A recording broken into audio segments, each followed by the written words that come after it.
Mercredi 2 avril 2025, bienvenue dans votre revue de presse quotidienne.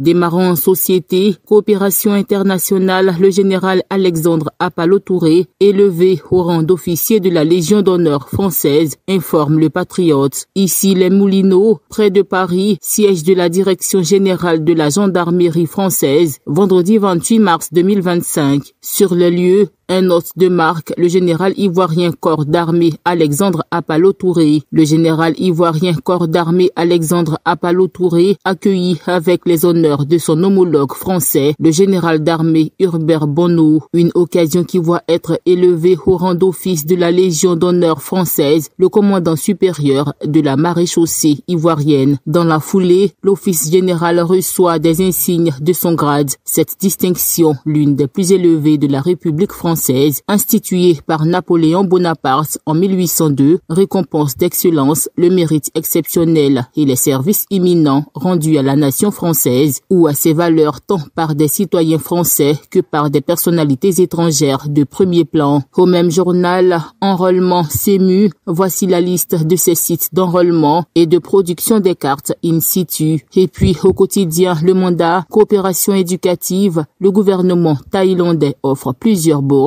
aux Ivoiriens. Le ministère des Affaires étrangères, de l'intégration africaine et des Ivoiriens de l'extérieur a annoncé le 28 mars 2025 l'ouverture d'un programme de bourse d'études offerte par le gouvernement royal de Thaïlande. Cette initiative vise à permettre aux étudiants ivoiriens d'accéder à des formations de licence, master, doctorat et à des programmes d'échange dans des universités thaïlandaises pour l'année académique 2025. Selon le ministère, ces bourses sont destinées aux étudiants ivoiriens disposant d'une bonne maîtrise de la langue anglaise, condition essentielle pour suivre les cours dans les universités thaïlandaises. Les candidats intéressés sont invités à soumettre directement leur dossier de candidature aux universités et institutions académiques thaïlandaises concernées.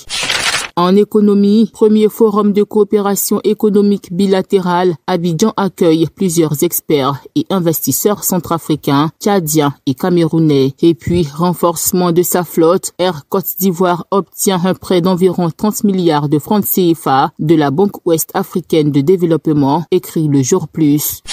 Politique pour terminer, l'expression nous emmène à Yamoussoukro, prix national d'excellence 2025. Le Premier ministre demande la participation des forces vives. Une mission d'information et de mobilisation au prix national d'excellence PNE édition 2025 a rencontré le mercredi 26 mars 2025 les forces vives de la capitale politique à la préfecture de Yamoussoukro. Selon Dr Eugène Kra, secrétaire permanent du PNE, cette mission à l'initiative du Premier ministre vise à informer les Ivoiriennes et Ivoiriens sur la mise en œuvre du prix national d'excellence édition 2025. Le message est simple, il est clair, tous les Ivoiriens sont éligibles au prix national d'excellence et dont Monsieur le Premier ministre demande aux forces vives de la nation de pouvoir participer à ce prix, a-t-il expliqué.